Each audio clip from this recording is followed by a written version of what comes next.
le coup de marteau. Bonjour Gilbert Collard et merci beaucoup d'être avec nous. On va récupérer votre son. Vous êtes président de l'association Alternative France, député européen, ancien député du Gard.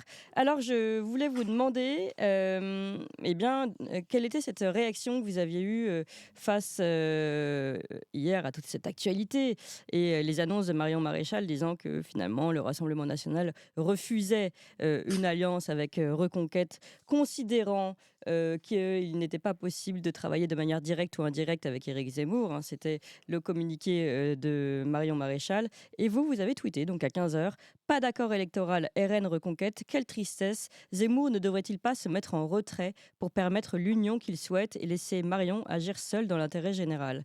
Vous avez posé cette question à 15 heures. Vous avez peut-être entendu Éric Zemmour plus tard, à 19 heures, dire que justement, il était prêt.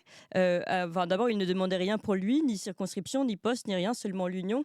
Comment vous réagissez aujourd'hui avec cette information?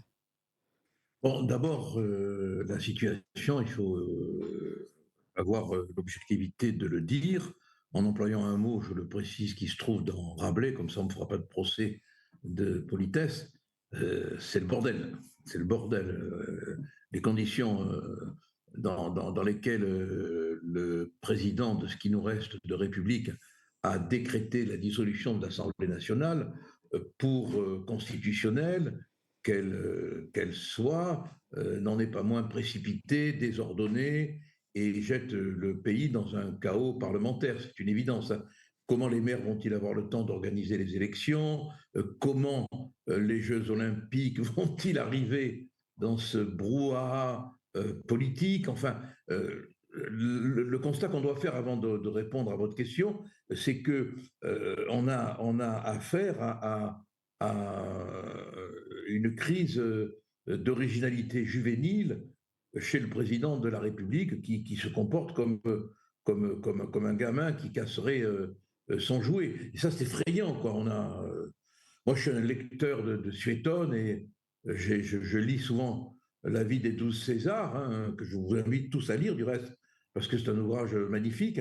On a l'impression, on a l'impression de lire la description de Néron qui met le feu à Rome, quoi. Bon, c'est de l'ordre de la psychiatrie politique. Bon, Donc cela étant ça, pour dit. vous déjà, Emmanuel Macron et sa dissolution, c'est un coup de folie plus que un coup étudié, par exemple, comme certains le disent. Oh non, c'est un coup de folie, c'est éruptif, quoi. Lui qui aime bien le disruptif, Hmm. là, il est dans l'éruptif. Dissoudre, bien sûr qu'il le fallait. La vie démocratique française n'existe Euh, on a un problème de connexion avec Gilbert Collard. Je ne sais pas si on peut le récupérer. pas une Oui. dissolution, mais absolument pas dans ces conditions désordonnées, brutales, rapides. Euh, il aurait pu dissoudre en septembre, par exemple. Oui, oui, Alors, bien pour sûr. répondre à votre question, Oui. excusant de ces prolégomènes, comme on disait autrefois, moi, je pense que nous avons vraiment la droite la plus bornée du monde. Regardez la gauche. Oui. Peu lui importe ce que la France insoumise représente. Son antisémitisme, sa violence, sa détestation des institutions, sa caricature de la vie politique, son agressivité. Bon, peu lui importe. Hier encore, les partis de gauche critiquaient la France insoumise. Aujourd'hui, pour les besoins de la soupe électorale, ils s'entendent, Oui. ils se mettent d'accord.